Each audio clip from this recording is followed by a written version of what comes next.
Hi friends, welcome to N recipes. இன்றைக்கி நம்ம சாம்பார் தூள் எப்படி பண்ணுறதுன்னு பார்க்கலாம் வாங்க.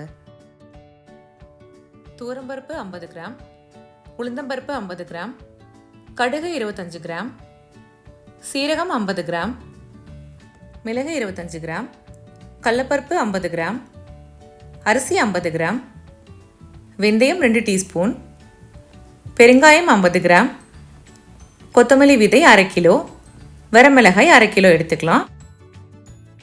இப்போ நம்ம எல்லாத்தையும் ஒன்று ஒன்றா போட்டு வறுத்து எடுத்துக்கலாம். வெந்தயம் மட்டும் வறுத்து எடுத்துக்கலாம்.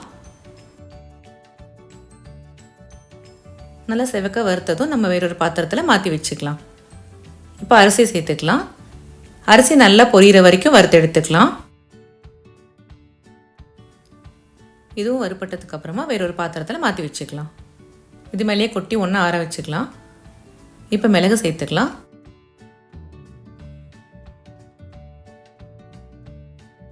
மிளகையும் கொட்டி ஆற வச்சுக்கோங்க.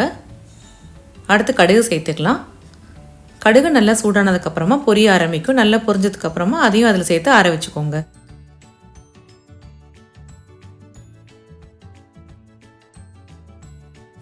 எல்லாம் கொஞ்சம் ஆறட்டும். இப்போ நம்ம உளுத்தம்பருப்பு சேர்த்துக்கலாம். இது நல்லா செவக்கிற அளவு வறுத்து எடுத்துக்கலாம். கடலைப்பருப்பு சேர்த்துக்கலாம். இதுவும் நல்லா செவந்து பொன்னிறம் ஆகட்டும். நல்லா செவந்ததுக்கப்புறமா இதையும் தட்டில் கொட்டி நம்ம ஆற வச்சுக்கலாம். இப்போ துவரம்பருப்பு சேர்த்துக்கலாம்.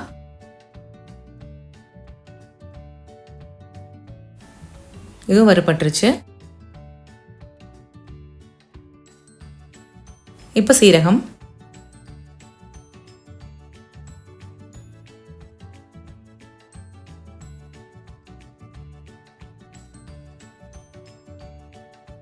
கொத்தமல்லி விதை கொஞ்சம் கொஞ்சமாக சேர்த்து நம்ம இப்போ வறுத்து எடுத்துக்கலாம்.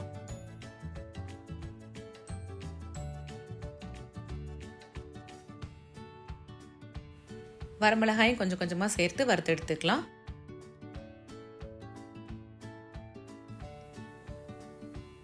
இதிலே ஒரு கையளவு கல்லுப்பு சேர்த்து அதையும் நல்லா வடச்சட்டியில் வறுத்துட்டு அதுக்கப்புறமா அதில் சேர்த்துக்கோங்க.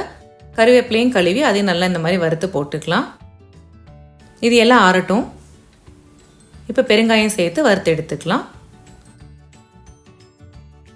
இப்போ மிஷினில் கொடுத்து நம்ம அரைச்சிக்கலாம். ஆறுனதுக்கப்புறமா அரைச்சிட்டு வந்து சாம்பார் தூளில் கெட்டு போகாமல் இருக்கிறதுக்காக 2 குழிக்கரண்டி அளவு விளக்கெண்ணெய் ஊற்றி நம்ம இந்த மாதிரி கலந்து விட்டுக்கலாம். இது 1 வருஷம் வரைக்கும் கெட்டு போகாது. இந்த மாதிரி விளக்கெண்ணெய் ஊற்றி நல்லா மிக்ஸ் பண்ணி அழுத்தி வச்சிடலாம். டைட்டாக போட்டு மூடி வச்சிட்டோம்னா 1 வருஷத்து வரைக்கும் கெடாது. இது நம்ம அப்பப்போ யூஸ் பண்ணுறதுக்காக ஒரு சின்ன ஏர்டைட் கண்டெய்னரில் எடுத்து வச்சுக்கோங்க. இந்த சாம்பார் தூள் ரெசிபி உங்களுக்கு பிடிச்சதுன்னா என்னோட இந்த ரெசிபி சேனலை லைக் பண்ணுங்கள், ஷேர் பண்ணுங்கள், மறக்காமல் சப்ஸ்கிரைப் பண்ணுங்கள், கீழே கமெண்ட்டும் பண்ணுங்கள். தேங்க்ஸ் ஃபார் வாட்சிங்.